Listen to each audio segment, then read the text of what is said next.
Hello friends, मैं doctor Daisy Singh. आज RTA यानी कि रोड ट्रैफिक एक्सीडेंट के जो केसेस होते हैं जिसमें कि हिप जॉइंट का फ्रैक्चर होता है, नी का फ्रैक्चर होता है, फीमर का फ्रैक्चर है, एंकल का फ्रैक्चर है। कहने का मतलब कि जो पोस्ट सर्जिकल ट्रीटमेंट्स होते हैं उसमें क्या हम एक्सरसाइजेस कराएंगे लोअर लिम्ब में, आज मैं उस पर बात करूँगी। तो चलते हैं, मेरे पास एक पेशेंट है जिसका कि फीमर फ्रैक्चर है, उसके ऊपर क्या एक्सरसाइज करेंगे उसको आज मैं दिखाती हूँ, उसके ऊपर बात करेंगे। इस केस में सबसे पहले तो पेशेंट को सर्जरी के बाद रेस्ट में डालते हैं। 3 वीक्स के रेस्ट के बाद as for advice of orthopedic, जैसा वो पेशेंट को एडवाइस करते हैं, तो जब उसको फिजियो में रेफर करते हैं उसके बाद हम एक्सरसाइज कराते हैं। लेकिन पेशेंट को जरूर गाइड करते हैं कि ऑर्थोपेडिक आपका जो भी कह रहा है उसको फॉलो करना है। जैसे वो मेडिसिन आपको कह रहा है दिन में 2 बार या 3 बार, जो भी उनकी गाइडलाइन है आप उसको 100% फॉलो करना है। और जब वो कहे कि हाँ आप अब फिजियोथेरेपी के लिए या एक्सरसाइज के लिए आप जा सकते हैं, तब आपको फिजियोथेरेपी स्टार्ट करनी है।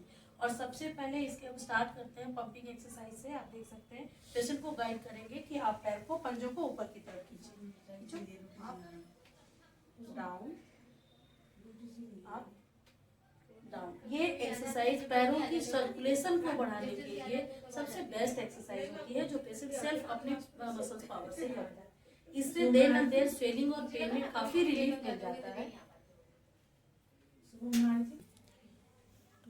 सेकेंड एक्सरसाइज के लिए हम देख सकते हैं नी बेंड कीजिए, नी बेंड कीजिए। ये आप देख सकते हैं पेशेंट का नी स्टिफ हो चुका है और इतना ही मूवमेंट है उसका।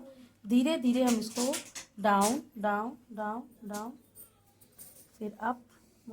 ये पेशेंट को असिस्ट करते हुए एज मच जितना पॉसिबल हो सकता है नी को बेंड करने की कोशिश करेंगे, और उतना ही करेंगे जितना कि पेशेंट पेन बियर कर सके। अनबियरेबल पेन में नहीं करेंगे, क्योंकि पेशेंट का फीमर फ्रैक्चर है यहाँ से और ये इंटरनल फिक्सेशन किया हुआ है, तो हम ओवर प्रेशर नहीं डालेंगे, नहीं तो इसमें टूटने के चांसेस बहुत ज़्यादा होते हैं। सेकेंड एक्सरसाइज में ये हम नी की एक्सरसाइज करा रहे हैं, जिसको आइसोमेट्रिक नी एक्सरसाइज कहते हैं। तो ये हम आइसोमेट्रिक नी एक्सरसाइज करवा रहे हैं। सेकेंड एक्सरसाइज ये हो गई। थर्ड एक्सरसाइज के लिए पेशेंट को बोलेंगे कि पैर को धीरे धीरे ऊपर की तरफ एलिवेट करेंगे, जिससे हमारे हिप जॉइंट की मूवमेंट होगी।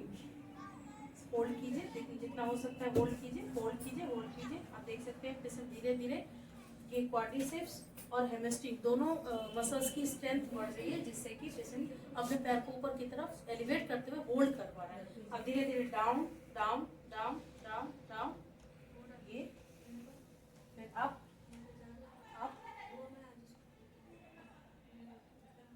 आप देख सकते हैं छोड़ने पे पेशेंट अभी 100% होल्ड नहीं कर पा रहा है ड्यू टू मसल वीकनेस। इसमें एक्चुअली मसल्स की गर्थ लॉस हो जाता है, जिसकी वजह से कि मसल्स की स्ट्रेंथ कम हो जाती है। तो हम ये मैक्सिमम रिपीटिशन कराएंगे पैर को एलिवेट करते हैं, जिससे मसल्स पावर, क्वाड्रिसेप्स और हेमस्ट्रिक दोनों की मसल्स की पावर बढ़ेगी और होल्डिंग पावर मसल्स का बढ़ेगा।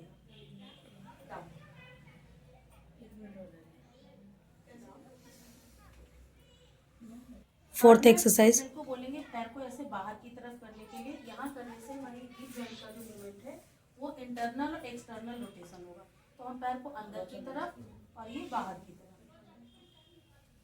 बाहर की तरफ करते हुए 1 to 10 काउंट करते हुए 1 मिनट के लिए होल्ड करेंगे। देन नॉर्मल ऊपर नॉर्मल पोजीशन में लाएंगे। देन फिर इंटरनल रोटेशन ले जाएंगे अंदर की तरफ। उसी तरह 1 to 10 काउंट करेंगे, होल्ड करेंगे, देन धीरे धीरे नॉर्मल की तरफ आएंगे। फिर बाहर की तरफ और ये नॉर्मल, देन फिर अंदर की तरफ। एक बारी में 10 to 20 रेपिटेशंस मूवमेंट कर सकते हैं और दिन में 2 से 3 बार ये एक्सरसाइज कर सकते हैं। नेक्स्ट एक्सरसाइज में घुटने के नीचे हम इस तरह से पिलो या टॉवल को रोल करके रख देंगे और पेशेंट को बोलेंगे कि आप को नी से पिलो को प्रेस कीजिए, जिससे कि क्वाड्रिसेप्स और हेमस्ट्रिक मसल की स्ट्रेंथ बढ़ेगी। आप प्रेस कीजिए,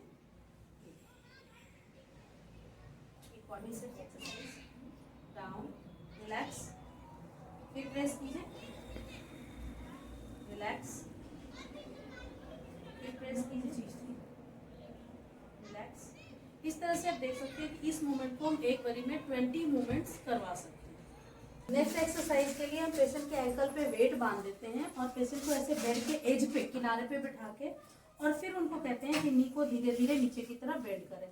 तो वेट डालने से एक ग्रेविटेशनल फोर्स की वजह से रेसिस्टिव पावर डेवलप होता है और पेशेंट का पैर ऑटोमेटिकली वेट की वजह से नीचे की तरफ बेंड होता है। फिर धीरे धीरे अप करेंगे ऐसे और धीरे धीरे down, down then up.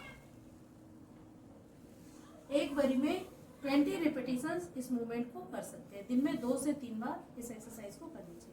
I hope आज की वीडियो आपको इन्फॉर्मेटिव लगी होगी, अच्छी लगी होगी, और आपके सपोर्ट के लिए थैंक यू सो मच। और आपकी अगर भी कोई भी क्वेरी हो, कुछ पूछना हो, तो आप मुझे मैसेज बॉक्स में डाल करके या वीडियो आप मुझसे बात कर सकते हैं, पूछ सकते हैं। और मेरे चैनल को लाइक कीजिए, सब्सक्राइब कीजिए और पूरा वीडियो देखिए ताकि आपको पूरी बात समझ में आए। Thank you so much.